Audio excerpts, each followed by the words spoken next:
कि ये राज्य विधानसभा से पारित होने के बाद संसद के पास जाएगा और संसद को यह अधिकार है कि वह विधान परिषद का गठन या उसका डिमोलिश यानी समाप्त करे या ना करे, ये उसकी इच्छा के ऊपर है। राज्य की विधानसभा में चुनी हुई सरकार डिमोलिश हो जाती है और फिर पुनः उसमें चुनाव कराना पड़ता है। राष्ट्रीय आपातकाल, वित्तीय आपातकाल और राष्ट्रपति शासन के बारे में बताया गया है।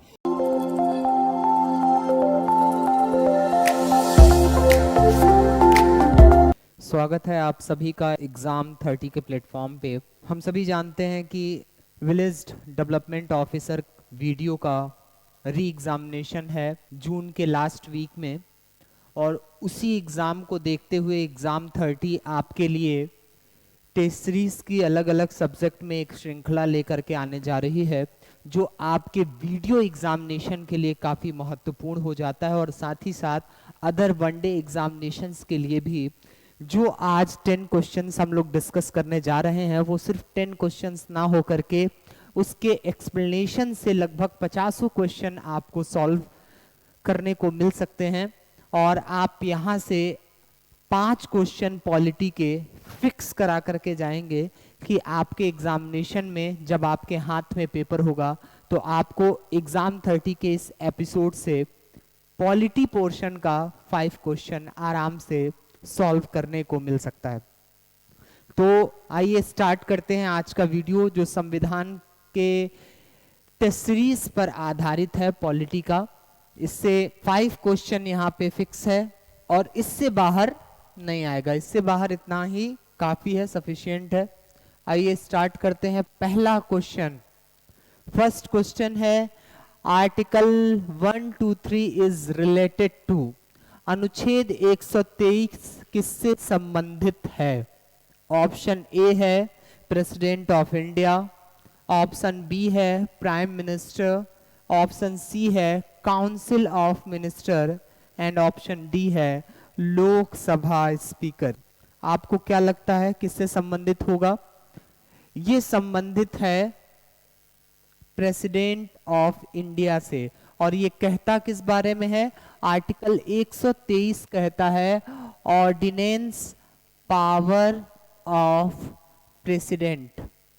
प्रेसिडेंट संसद के किसी एक सदन के सत्र में न होने के उपलक्ष्य में आवश्यकता अनुरूप प्रधानमंत्री की मंत्रिपरिषद की सलाह पर अध्यादेश जारी कर सकता है। अध्यादेश बहुत लंबे समय तक ना हो करके 6 सप्ताह और 6 महीने तक उसकी समय सीमा होती है। उसके बाद अगर पुनः कानून निर्माण के तहत वो कानून नहीं बनाया जा सकता है तो अध्यादेश लाया जा सकता है, लेकिन उसकी भी एक समय सीमा है जिसको सुप्रीम कोर्ट ने तय कर रखा है। लेकिन इसी आर्टिकल को अगर 1, 2, 3 है, इसको थोड़ा सा बदल के 2 और 3 कर दें तो स्टेट लेवल पे आर्टिकल 213 स्टेट के गवर्नर को राज्य विधानसभा में कानून पारित करने की जो प्रक्रिया है उसके इतर अगर कोई सदन सत्र में ना हो और अति आवश्यक समय आ गया हो तो मुख्यमंत्री की मंत्रिपरिषद की सलाह पर राज्यपाल राज्य में अध्यादेश जारी कर सकता है 213 के तहत। ठीक है, चलिए नेक्स्ट क्वेश्चन देखते हैं।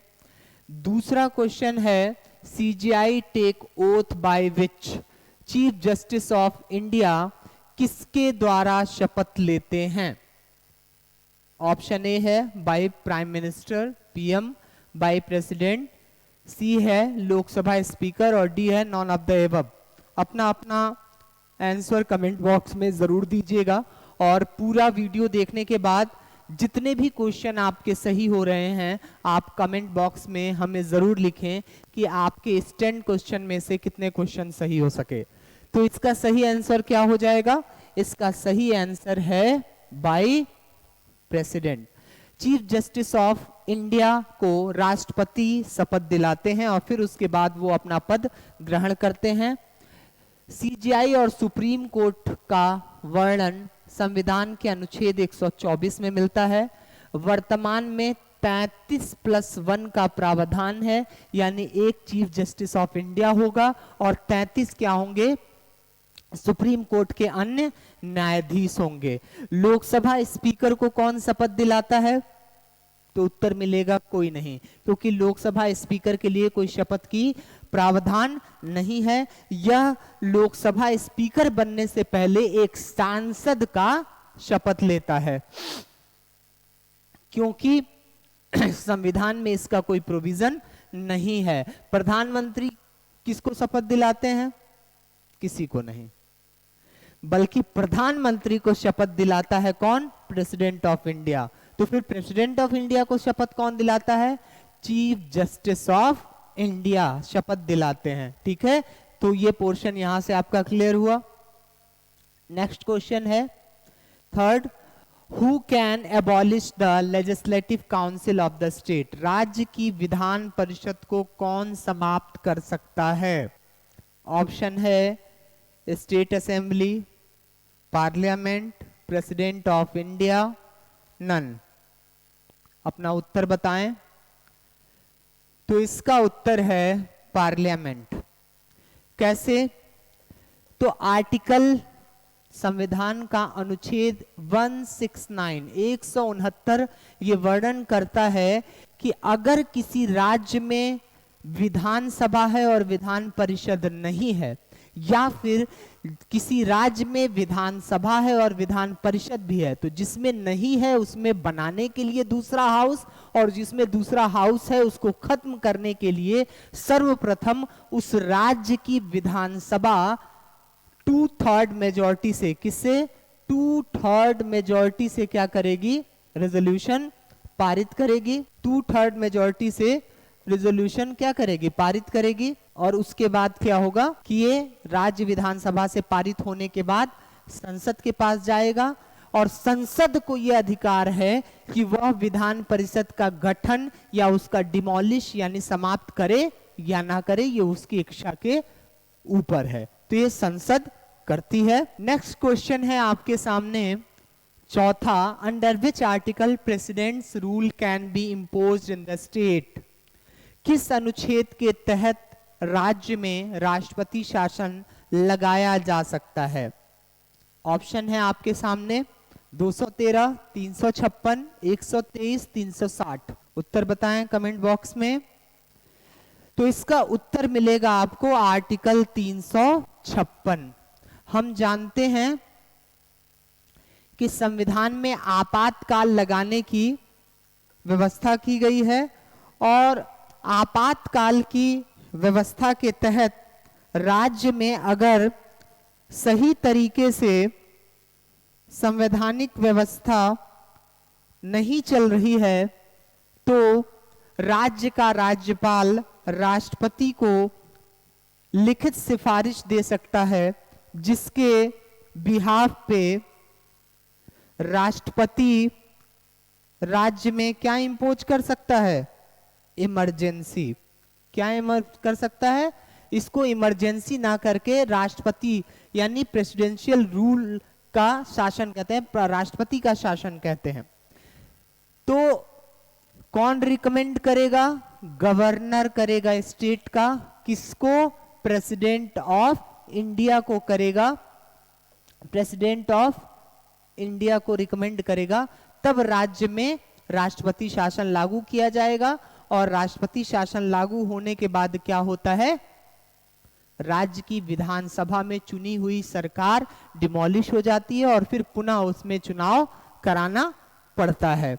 लेकिन ये आपातकाल की अवधारणा भारत के संविधान के किस भाग में है?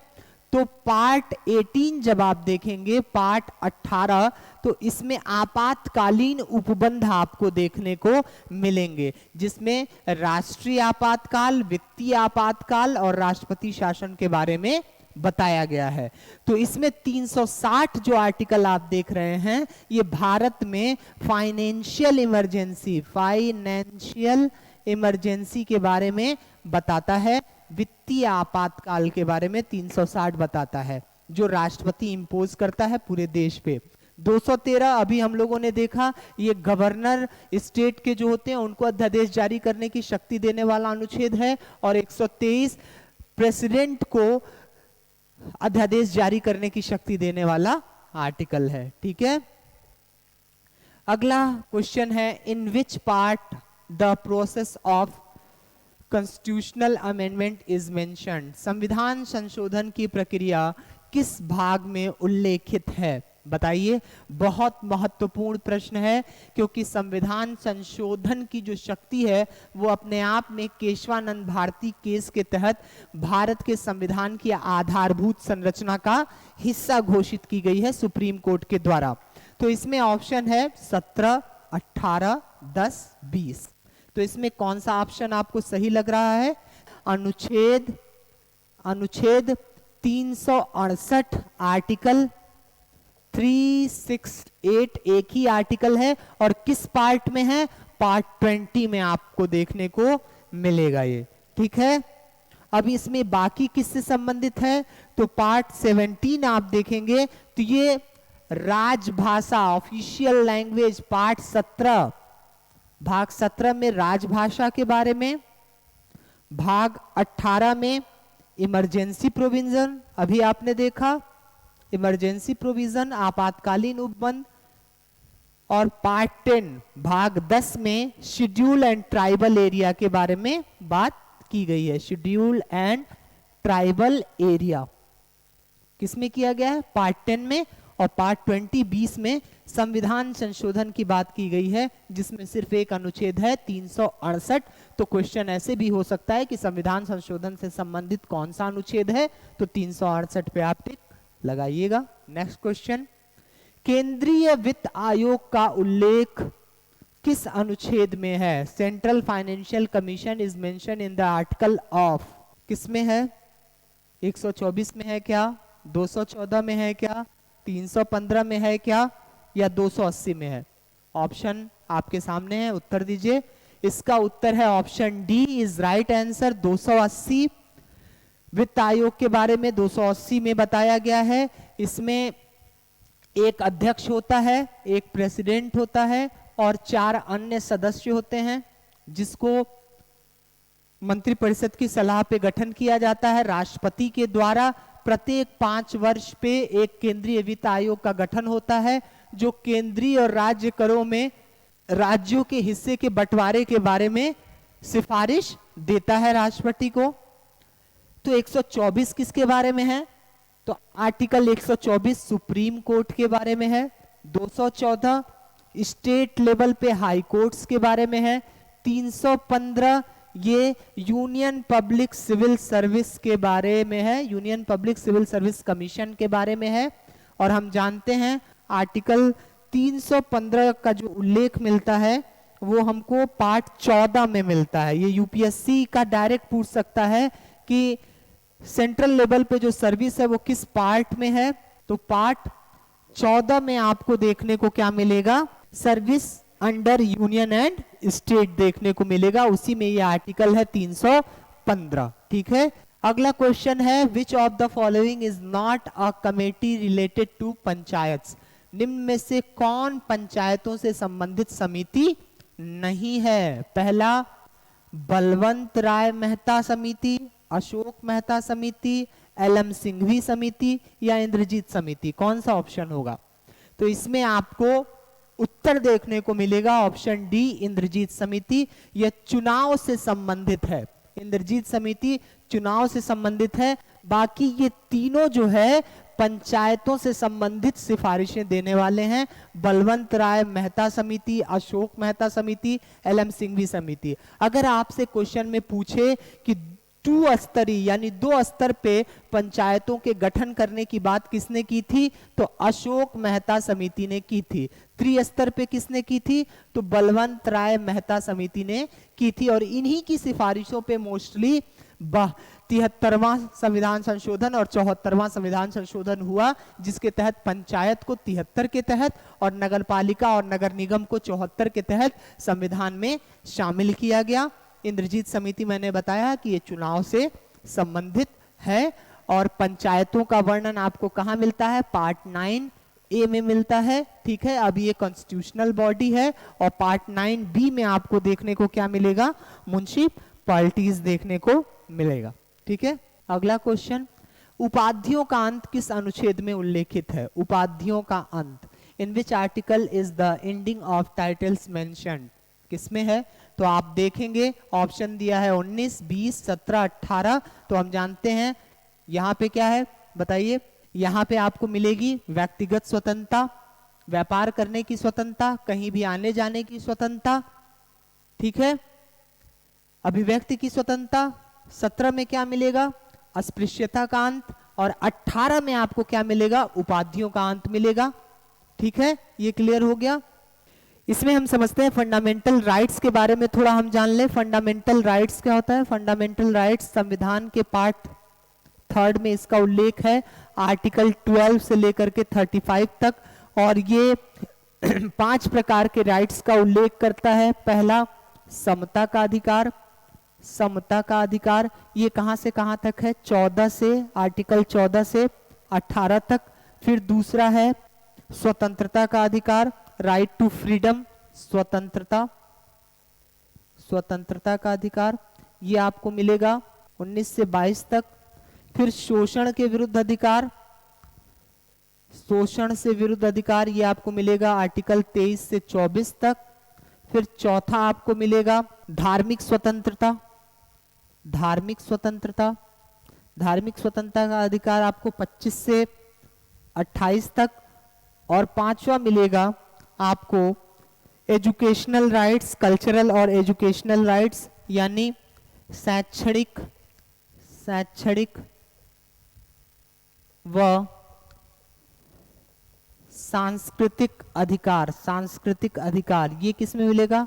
आर्टिकल 29 और 30 देखने को मिलेगा आपको। ठीक है, और फिर उसके बाद छठे नंबर पे आपको मिलेगा क्या बताइए? सबसे important article 32, right to constitutional remedies, संवैधानिक उपचारों का अधिकार, संवैधानिक उपचारों का अधिकार।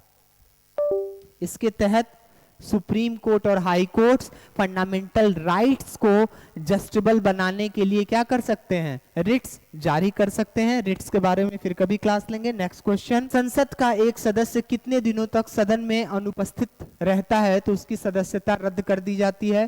तो करता कौन है, इसकी घोषणा कौन करता है? तो लोकसभा में लोकसभा स्पीकर करते हैं, और राज्यसभा में राज्यसभा के चेयरमैन करते हैं। कौन करता है? चेयरमैन करते हैं। लेकिन ये होता कितने दिनों तक है? 60 दिनों तक। अगर 60 दिनों तक लगातार संसद का सत्र चल रहा है और उसमें कोई सदस्य उपस्थित 60 दिन नहीं हो रहा है तो उसकी सदस्यता को रद्द घोषित कर दिया जाएगा। लास्ट क्वेश्चन, धन विधेयक पर राज्यसभा को कितने दिन का समय मिलता है? तो सबसे पहले धन विधेयक के बारे में बात करें तो हम देखते हैं कि आर्टिकल 110 में धन विधेयक के बारे में बताया गया है। धन विधेयक कोई विधेयक धन विधेयक है नहीं, इसको प्रमाणित कौन करता है? तो लोकसभा स्पीकर, लोकसभा का स्पीकर इसको प्रमाणित करता है। और इसको प्रमाणित कर देने के बाद संविधान में ये प्रोविजन है कि राज्यसभा के पास सिर्फ कितने दिन का अधिकार होगा? Option B is right answer, 14 दिन। 14 दिन के अंदर राज्यसभा को इसे पारित करना होता है या फिर वापस करना होता है। अगर वो इसमें कुछ संशोधन करना चाहती है, कुछ अत्यधिक चर्चा करना चाहती है 14 दिन के अलावा, तो उसके लिए अनुमति नहीं है, ना ही उसके संशोधन को मानने के लिए लोकसभा बाध्य है। धन विधेयक पे सबसे ज्यादा अधिकार जो है वो किसके पास है? लोकसभा के पास है। लोकसभा में ही धन विधेयक लाया जा सकता है, सिर्फ लोकसभा में धन विधेयक लाया जा सकता है, राज्यसभा में धन विधेयक नहीं लाया जा सकता है। और राज्यसभा चाहे इसे खारिजी क्यों ना कर दे, वापसी क्यों ना कर दे, अपने आप इसको मान लिया जाता है कि ये 14 दिन बाद पारित हो गया है। ठीक है, तो ये थे आज के कुछ प्रमुख important question. Thanks for watching exam 30। आप सभी लोगों का जो प्रेम मिल रहा है एग्जाम 30 को, उसके लिए आप बधाई के पात्र हैं। लगातार हमारे इस YouTube चैनल के साथ आप बने रहें। आपके एग्जामिनेशन की सफलता के लिए हम भी लगातार संघर्ष कर रहे हैं और करते रहेंगे। इसी तरह अदर सब्जेक्ट के भी टेस्ट सीरीज आपके लिए उपलब्ध कराए जाएंगे ऑनलाइन इसी तरह चैनल्स पे। देखते रहें। और अब तक अगर आपने इस चैनल को सब्सक्राइब नहीं किया है और शेयर नहीं किया है तो मुझे लगता है कि अब आप ये वीडियो देखने के बाद ज़रूर इसे शेयर भी करेंगे और पहुंचाएंगे भी, क्योंकि फिर दोहराता हूं, एग्ज़ाम 30 न सिर्फ फैक्ट देता है बल्कि कॉन्सेप्ट पे भी बात करता है, ताकि आपकी सफलता को और उत्कृष्ट बनाया जा सके। जय हिंद,